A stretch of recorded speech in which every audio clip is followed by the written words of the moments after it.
അതായത് നമ്മൾ ഉപയോഗിക്കുന്ന സാമഗ്രികൾ ഇപ്പൊ വെജിറ്റബിൾസ് ആയാലും മറ്റേ റൈസ് ആയാലും എന്താണെങ്കിലും അതിനകത്തൊക്കെ എന്തെങ്കിലുമൊക്കെ അശുദ്ധികൾ കടന്നുകൂടാം. ഇല്ലെങ്കിൽ മൂന്നാമതായിട്ട് ഏറ്റവും പ്രധാനപ്പെട്ടത് അതായത് നമ്മുടെ മനസ്സ് അത്ര ശുദ്ധമാവില്ല. നമ്മൾ പാചകം ചെയ്യുന്ന സമയത്ത് പലപ്പോഴും ഭയവും അല്ലെങ്കിൽ അശ്രദ്ധ, ദേഷ്യം, ഇങ്ങനെ പല വികാരങ്ങളും നമ്മുടെ മനസ്സിലുണ്ടാവും. അപ്പൊ അതൊക്കെ നമ്മൾ പാചകം ചെയ്യുന്ന ഭക്ഷണത്തിനെ എഫക്ട് ചെയ്യും. അതിനകത്ത് ആ അശുദ്ധി കടന്നു വരും, ചെറിയ തോതിലാണെങ്കിലും. അപ്പൊ ഇത് മാറ്റാൻ വേണ്ടിയിട്ടാണ് നമ്മളുടെ ആശ്രമത്തിൽ ഈ ഭോജന പവിത്രീകരണം ചെയ്യുന്നത്.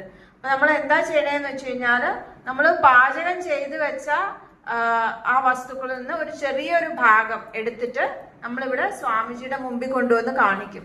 അപ്പൊ സ്വാമിജി അത് നോക്കുമ്പോ അതിലുണ്ടായ അശുദ്ധീകരണമൊക്കെ മാറിപ്പോവും. സ്വാമിജി അത് നോക്കി അതിനെ ദർശനം കൊണ്ട് അതിനെ പവിത്രീകരിക്കും.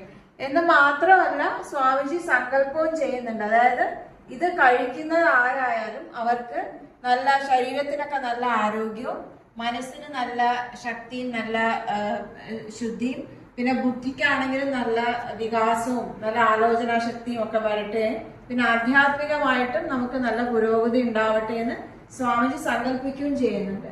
അപ്പൊ അങ്ങനെ പവിത്രീകരിച്ച ഭക്ഷണമാണ് പിന്നെ താഴെ പോയിട്ട് അതത് പാത്രങ്ങളിലേക്ക് പകർന്ന ശേഷം നന്നായി ഇളക്കിയിട്ട് പിന്നെ എല്ലാവർക്കും അത് വിളമ്പുന്നത്. അപ്പൊ അതൊരു പ്രസാദമായിട്ട് നമ്മൾ കഴിച്ചാൽ നമുക്ക് അതിന്റെ ഒരു ഗുണം ഉണ്ടാവും എല്ലാവർക്കും.